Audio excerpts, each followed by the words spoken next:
Welcome to The Explainer. Today, we're diving into a recent editorial that really gets to the heart of a huge question about India's highest scientific honors. And it all boils down to this. Who should be the one to judge science? Is it the scientists themselves, or is it the politicians? So this whole thing kicks off with a really strange and honestly pretty concerning story. Just imagine this. You get the news that you've been recognized for your life's work, only to then be told with no explanation that your name has been dropped. Well, that's exactly what happened last year, and it sparked this massive debate about who's really calling the shots. So how could something like this even happen?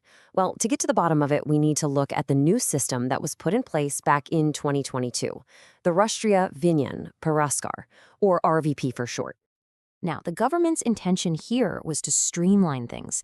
The idea was to take a whole bunch of smaller awards that were given out by different science departments and combine them into one single major prestigious national honor. Something that felt as important as the famous Padma Awards. And what you see here is a huge shift in how things are done. We went from a system where different departments had their own say to one that's super centralized and national.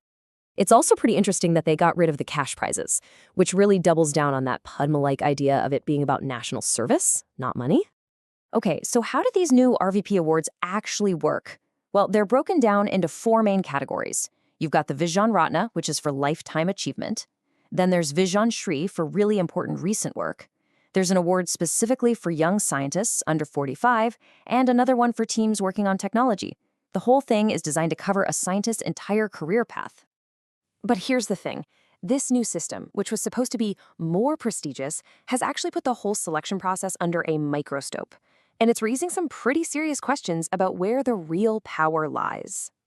On paper, the process seems clear enough. Nominations come in, a big committee of top scientists and officials looks them over, and then they recommend a final list. But then you get to that final step, and it's a total black box. The list goes to the minister, and then what? And that right there is the million-dollar question, isn't it? The official rules just don't say whether the Minister of Science and Technology can just veto a name that was recommended by this whole committee of scientific experts. And this is the really critical part. Because this ambiguity, it creates this massive loophole. It leaves the door wide open for things that have nothing to do with science, like a scientist's political beliefs, or maybe if they've criticized a government policy, to possibly sway the final decision.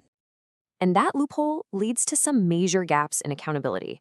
We don't know who has the final say, there's no requirement to explain why a name was dropped, scientists have absolutely no way to appeal the decision, and it seems like the scientific committee's recommendation might not be worth the paper it's written on.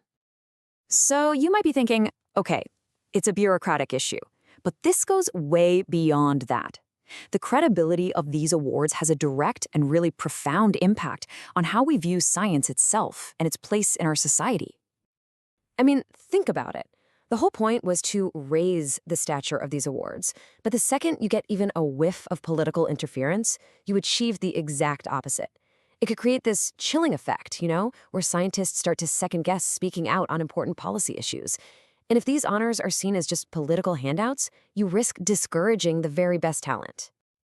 And really, it all comes down to this one core idea. The editorial puts it perfectly. Scientific achievement has to be judged by other scientists. They're the only ones who can truly understand the quality and the impact of the work. It shouldn't be up to political appointees. Okay, so if the system's vulnerable, how do we fix it? The good news is the editorial doesn't just complain about the problem. It actually points to a pretty clear and practical way forward to rebuild that trust. It lays out three really concrete steps. First, make the scientific committee's decision the final word. That's it. Second, demand transparency. If for some reason the government does overrule the committee, they have to explain exactly why, out in the open. And third, just adopt a hands-off approach. Make it clear that the government's job is to present the award, not to pick the winner. So when you strip it all away, the solution is actually pretty simple, right? Let scientists judge science. If you want to protect the integrity of these awards, you've got to trust the experts and get rid of any gray area that lets politics creep in. And that leaves us with a really big question to chew on. What's the real point of a National Science Award? Is it an honor given by the state, reflecting what the state values? Or is it a recognition of excellence from within the scientific community itself? How we answer that question is going to shape the future of science in India.